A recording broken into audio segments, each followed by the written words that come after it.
घर छोटा हो या बड़ा, अगर क्लीन एंड क्लटर फ्री रहे तो अपने आप ही सुंदर दिखने लगता है। तो आज का वीडियो मैं डेडिकेट करती हूँ अपने उन फ्रेंड्स को जिनके लाइफ में क्लेंजीनेस बहुत ही इम्पॉर्टेंट रोल प्ले करता है।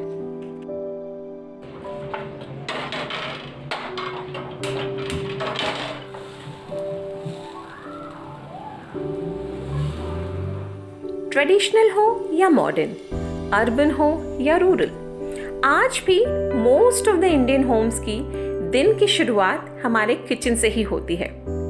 सो मैंने सोचा आज आप लोगों के साथ अपना एक छोटा सा किचन क्लीनिंग रूटीन शेयर करती हूँ। बट उससे पहले फटाफट से अपने लिए और अपनी बेटी के लिए मैं थोड़ा सा ब्रेकफास्ट बना लेती हूँ, थोड़ी अपनी पेट पूजा कर ली जाए एंड उसके बाद हमारी जो सफाई है उसे हम शुरू करेंगे।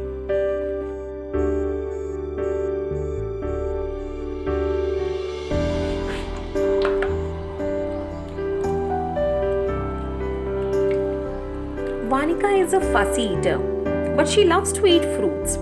सो इसीलिए उसके ब्रेकफास्ट में जो भी ब्रेकफास्ट में बना होता है उसके साथ ही साथ मैं थोड़े बहुत फ्रूट्स भी रख देती हूँ सो दैट कि वो थोड़ा सा एंजॉय करके अपना ब्रेकफास्ट फिनिश करे।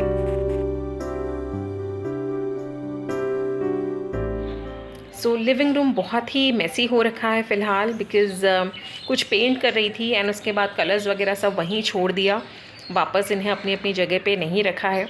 सो इसलिए सब कुछ ही फैला हुआ है। We need to put all the things back to their places and but चलिए कोई बात नहीं, इसको धीरे धीरे काम करेंगे एंड वापस रूम को क्लीन करके एकदम प्रेजेंटेबल सा बना लेंगे। बट उससे पहले अपना नाश्ता कर लेते हैं बिकॉज़ दैट इज़ इम्पॉर्टेंट। थोड़ी एनर्जी की ज़रूरत होती है कुछ भी काम करने से पहले, इसलिए फटाफट से अपना ब्रेकफास्ट फिनिश करती हूँ एंड उसके बाद अपना जो भी काम है मेरा क्लीनिंग का उसे मैं शुरू करती हूँ।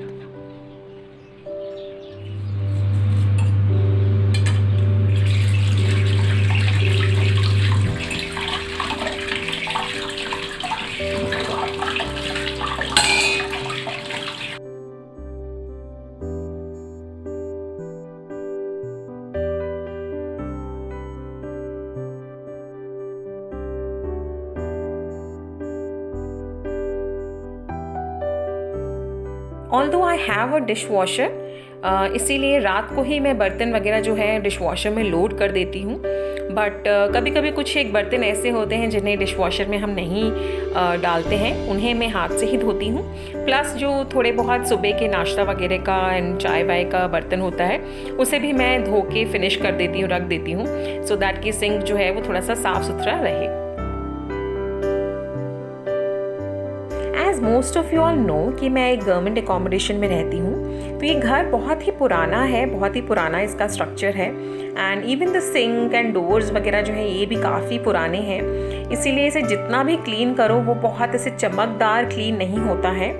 ऑल्दो मैं एक बार बर्तन वगैरह वॉश होने के बाद जो भी एक बर्तन मांजने वाला लिक्विड होता है प्रिल या विम, उसी से ही थोड़ा सिंक को मैं क्लीन कर लेती हूँ, या फिर कभी कभी मैं बेकिंग पाउडर एंड विनेगर डाल के भी थोड़ी देर रख देती हूँ एंड उसे क्लीन कर लेती हूँ। तो अच्छा खासा साफ़ हो जाता है। बट येस, बहुत ऐसे चमकदार वाला साफ़ नहीं होता है बिकॉज़ ऑलरेडी जो सिंक है ये काफ़ी पुराना है। बट एक जिस हिसाब से हमें इसे क्लीन एंड हाइजीनिक रखना चाहिए उतना क्लीन मैं ज़रूर इसे मैं कर देती हूँ।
Other than the microfibre cloth मैं इस तरीके के वाइप्स का भी इस्तेमाल करती हूँ, बहुत ही हैंडी एंड कन्वीनियंट होता है। These are anti bacterial wipes, so इससे आप कोई भी कंटेनर का ढक्कन वगैरह या फिर kitchen slab, gas stove, door, कुछ भी आप इससे क्लीन कर सकते हैं। मुझे ये बहुत ही कन्वीनियंट लगता है, that's why keep it always in my kitchen. In fact इससे मैं कई बार अपने जो बाकी नॉर्मल लिविंग रूम्स के एंड बेडरूम्स के भी बहुत सारी चीज़ें मैं इससे क्लीन करती हूँ, तो मुझे काफ़ी हैंडी लगता है। बट ऑफ कोर्स मैं इसे रेगुलरली नहीं यूज़ करती हूँ, बिकॉज रेगुलर यूज़ के लिए मैं माइक्रोफाइबर क्लॉथ ही यूज़ करती हूँ, but these are also very handy. हमारी इंडियन कुकिंग में तेल मसालों का बहुत इस्तेमाल होता है, इसीलिए इसके छींटे जो भी हमारी चीज़ें बाहर रखी हुई हैं स्टव के आसपास, गैस के आसपास, उस पर इनके छींटे लगना बहुत ही नॉर्मल चीज़ है। तो टाइम टू टाइम बस वो जो ग्रीस लगा होता है उसे हमें क्लीन करना होता है। सो मैं इस वाइप से क्लीन कर लेती हूँ, बिकॉज़ मुझे ये बहुत हैंडी लगता है। एंड अगर कभी तेल वगैरह सब ख़त्म हो जाता है बॉटल में, तब मैं उस बॉटल को अच्छे से वॉश कर देती हूँ। बट अदरवाइज़ मैं इन्हीं वाइप से, जो मैंने आपको दिखाया था, उन्हीं वाइप से मैं इसको अच्छे से एक वाइप डाउन कर देती हूँ। एंड जो ट्रे है डेफिनेटली उसको मैं अच्छे से जो भी लिक्विड डिटर्जेंट होता है उससे मैं क्लीन करती हूँ। बट बाकी चीज़ों को मैं अच्छे से इस वाइप से क्लीन कर देती हूँ, एंड सारा जो ग्रीस है वो निकल जाता है।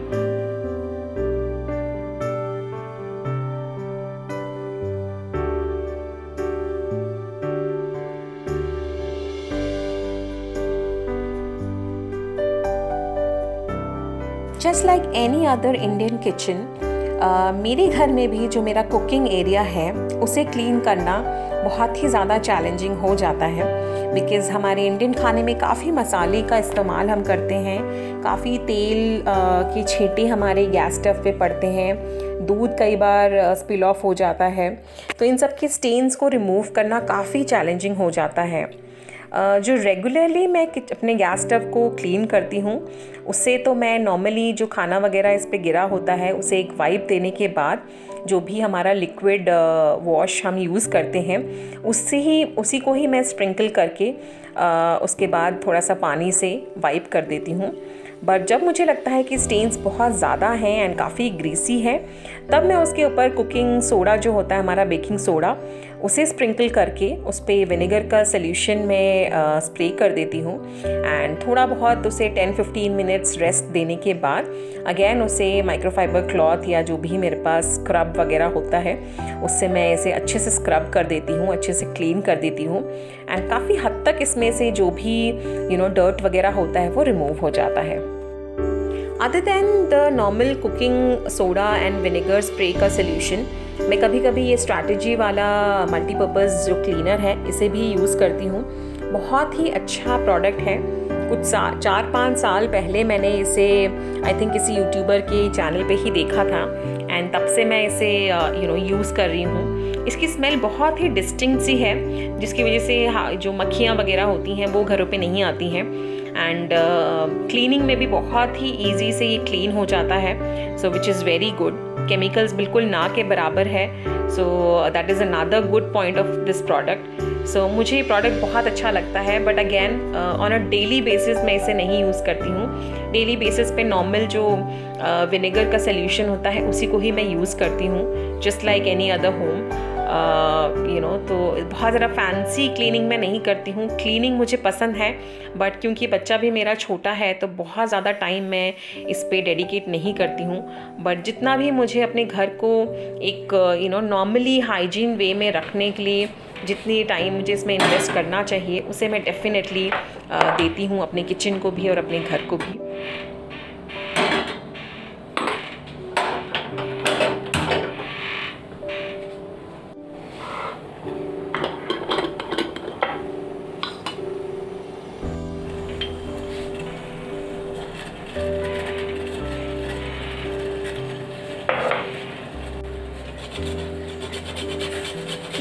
चलती ही रहेगी, बट अब बारी है हमारे दिन के सेकंड कप ऑफ चाय की। So I am a tea lover and बिना चाय के तो ज़िंदगी बिल्कुल अधूरी सी लगती है। सो दिन में ये मेरी सेकंड चाय है एंड एक शाम को भी मैं डेफिनेटली पीती हूँ, चाहे सर्दी हो या गर्मी, मुझे चाय ज़रूर चाहिए होती है। आप भी मुझे कमेंट करके बताइए अगर आपको भी मेरी ही तरह चाय का बहुत क्रेज़ है, तो डेफिनेटली मुझे कमेंट करके बताइए। एंड इसको पीने के बाद थोड़ी सी एनर्जी भी पंप अप हो जाएगी एंड थोड़ी रेस्ट भी मिल जाएगी। उसके बाद हम अपना क्लीनिंग कंटिन्यू करेंगे। बाय द वे, आप भी अगर मेरी तरह चाय के शौकीन हैं तो फटाफट से इस वीडियो को लाइक कर लीजिए। और इसके बाद बारी आती है हमारे माइक्रोवेव की क्लीनिंग की। तो माइक्रोवेव में यूजुअली मैं नींबू का इस्तेमाल करती हूँ, बट आज घर में नींबू ख़त्म थे तो इसीलिए विनेगर यूज़ कर रही हूँ। विनेगर को मैं थोड़ा सा 30 सेकेंड्स के लिए माइक्रोवेव में टाइमर सेट करके छोड़ दूँगी एंड उसके बाद एक माइक्रोफाइबर क्लॉथ की मदद से इसे अच्छे से हम क्लीन कर देंगे। जो इसका ग्लास का बेस है उसे मैं यूजुअली जो भी हमारा डिटर्जेंट यूज़ करते हैं उससे मैं क्लीन कर दूँगी। माइक्रोवेव को मैं डेली यूज़ नहीं करती हूँ, इसलिए बहुत ज़्यादा गंदा भी नहीं होता है। और जब मुझे इसकी ज़रूरत लगती है कि इसे क्लेंजिनेस की ज़रूरत है तो मैं इसे क्लीन करती हूँ। एंड इसी के साथ मेरा जो डेली किचन क्लीनिंग का रूटीन था वो ख़त्म हुआ। सो कुछ इस तरीके से मैं अपना क्लीनिंग करती हूँ।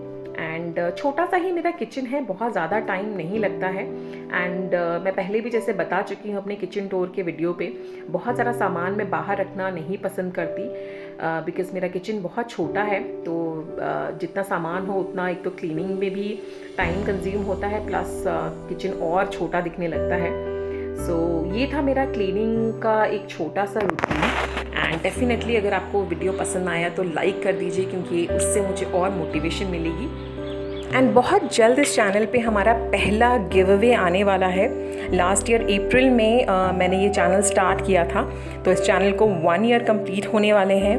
बाय गॉड्स ग्रेस, मेरी फैमिली का सपोर्ट एंड आप सबका लव एंड एंकरेजमेंट, इन सब चीज़ों की वजह से ये चैनल 1 ईयर सर्वाइव कर गया है। एंड इसी खुशी में हम एक गिव अवे करने वाले हैं, तो उसके डिटेल्स मैं बहुत जल्द आप लोगों के साथ शेयर करूँगी।